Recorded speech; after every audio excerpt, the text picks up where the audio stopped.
રાજ્યમાં એક સમયે કોંગ્રેસનો સૂરજ તપતો હતો અને કોંગ્રેસના 148 વિધાનસભ્યો હતા। તે સમયે નરેન્દ્ર મોદીએ જણાવ્યું હતું કે જે દિવસે ભાજપની સત્તા ઉપર આવ્યો તો 15 વર્ષ સુધી કોંગ્રેસને દેખાવા નહીં દઉં। આજે ભલે કોંગ્રેસે મિત્રો 148 બેઠકો ઉપર પોડસાતા હોય, પરંતુ માધવસિંહ સોલંકીનો આ વિક્રમ પણ અમે તોડીને બતાવીશું। ત્યારે આજે જે અમારી સ્થિતિ છે તેવી સ્થિતિ તમારી ભવિષ્યમાં હશે। મને હજી પણ તેમના આ શબ્દ યાદ છે અને તેઓ જે બોલ્યા હતા તે તેમણે કરીને પણ બતાવ્યું। આ શબ્દો છે કોંગ્રેસના જાણીતા આગેવાન ભરતસિંહ સોલંકીના। ભરતસિંહ સોલંકીએ તેમના જન્મદિન નિમિત્તે પરિવાર સંગમના નેજા હેઠળ પક્ષના બધા જ રાજકીય આગેવાનોને તેમને ત્યાં આમંત્રિત કર્યા હતા અને તેમાં રાજ્યમાંથી પક્ષના એકમાત્ર સાંસદ જ્ઞાનીબેન ઠાકોર, ભૂતપૂર્વ મુખ્યપ્રધાન શંકરસિંહ વાઘેલા, ભૂતપૂર્વ પક્ષ પ્રમુખ પરેશ ધાનાણી અને જગદીશ ઠાકોર સહિતના રાજકીય આગેવાનો હાજર રહ્યા હતા। જેમાં ભરતસિંહ સોલંકીએ તેમની હાજરીમાં આ વાત જણાવી હતી। તેમણે સ્વીકાર્યું હતું કે તે સમયે તો તેમને વર્તમાન પીએમ મોદીના શબ્દો ખોખલા લાગ્યા હતા અને પરાજિત પક્ષનો બળાપો લાગ્યો હતો, પરંતુ આજે તેમના તે શબ્દનું વજન હું તો શું આખો કોંગ્રેસ પક્ષ અનુભવી રહ્યો છે। એટલે આપણી લડાઈને સમજવાની છે। શૈલેષભાઈએ, પરેશભાઈએ બધાએ વાત કરીએ તો છે ને છે જ કે પરિવારમાં સાથે મળીને ભાઈચારાથી, નેકીથી, પ્રેમથી, ઓનેસ્ટીથી એકબીજાની જોડે રહેવાનું, પણ જોડે જોડે સ્ટ્રેટેજિક લડાઈ છે। રાજકારણમાં હાર જીત માટે બે મહત્વની બાતોમાં આપણી લડાઈ વિચારધારાની છે। વિચારધારાની લડાઈમાં આપણને ભાજપ આખી જિંદગી નહીં હરાઈ શકે। આપણે તેઓની પાસેથી કમસે કમ તે શીખી શકીએ કે ગમે તેટલા જૂથવાદ અને આંતરિક વિરોધ વચ્ચે ફક્ત ચૂંટણી સમયે એક જ ધ્યેય અને નિષ્ઠાથી કામ કરો તો કેવું પરિણામ આપી શકાય છે। તેમણે જણાવ્યું હતું કે આજે રાજ્યમાં ભાજપ છે તેનું કારણ વિપક્ષ વિભાજિત છે અને આજે આપણે બેઠકો ઘટી છે તે આમ આદમી પાર્ટીના કારણે ઘટી છે। આમ આદમી પાર્ટીએ કંઈ ભાજપની કોર વોટ બેંક ઉપર નહીં પણ આપણી વોટ બેંક ઉપર પ્રહાર કર્યો છે। હું પોતે જ કહું છું કે જો હવે આમ આદમી પાર્ટીના લોકોને ભાજપ પોતાનામાં ભેળવતું હોય તો આપણે શું કામ પાછી પાની કરવી જોઈએ। આપણે જો તેમ કરી શકીએ તો આરામથી ભાજપની 100 બેઠકો સુધી લાવી શકીએ છીએ। આપણે 2017માં આ જોઈ પણ ચૂક્યા છીએ। બે જ પક્ષ હતા ત્યારે ભાજપની 100 બેઠકોમાં પણ ફાંફા પડી ગયા હતા। તેમનું કહેવું હતું કે શાસક પક્ષની કોર વોટ બેંક ફિક્સ છે પણ વિપક્ષ વિભાજિત છે। હવે જો આપણે કોઈ પણ રીતે આમ આદમી પાર્ટીના જ કાર્યકરો અને આગેવાનોને આપણામાં સમાવી શકીએ તો આપણા માટે પ્લસ પોઈન્ટ હશે, પણ તેના માટે આપણા કાર્યકરો અને આગેવાનોએ મોટું મન રાખવું પડશે। તેઓને જરૂર પડે તો પક્ષમાં હોદ્દા આપવા પડશે। આમ આપણે ભાજપ સાથે તો પછી લડવું પડશે, પણ પહેલાં આપણી કોર વોટ બેંકની કિલ્લેબંધી કરવી પડશે અને તેના માટે આપણા મતોનું વિભાજન ટાળવું પડશે।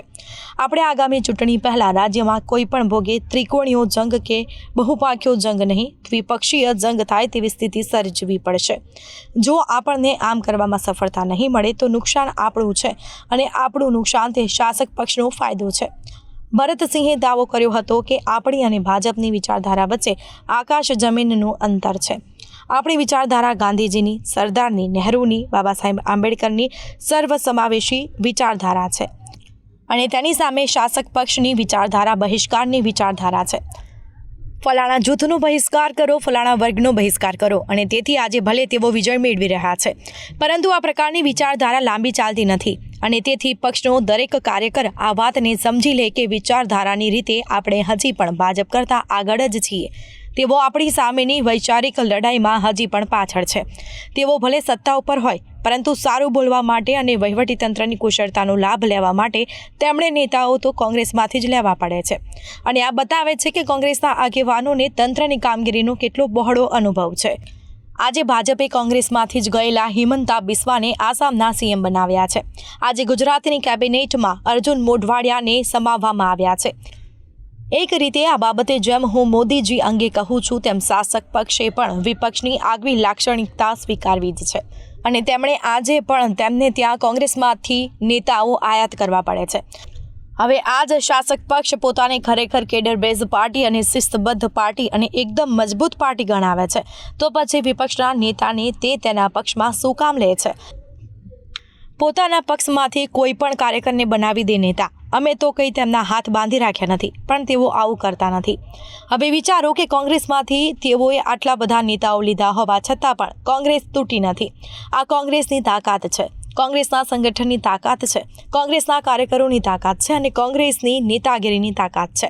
પછી તે સ્થાનિક હોય કે રાષ્ટ્રીય હોય, નેતાઓ આવે અને જાય, પણ પક્ષ ચાલતો રહે છે. કોંગ્રેસ સત્તા ઉપર હોય કે ન હોય, પરંતુ તેની વિચારધારા હંમેશા પ્રસ્તુત રહેવાની છે, કેમ કે તે દરેકને સ્પર્શે છે.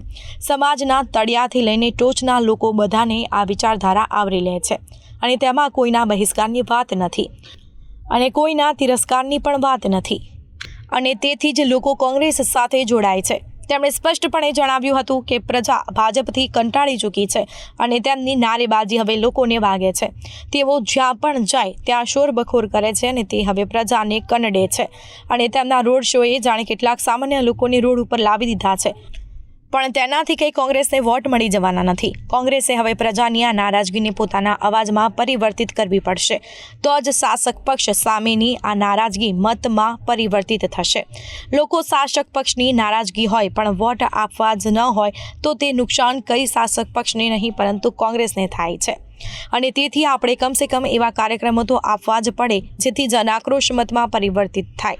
હાલમાં જનાક્રોશ યાત્રા જારી છે. તે યાત્રા પૂરી થાય એટલે આપણે અટકી જવાનું નથી, પરંતુ તેમાંથી બોધપાઠ લઈને આગળ વધવાનું છે.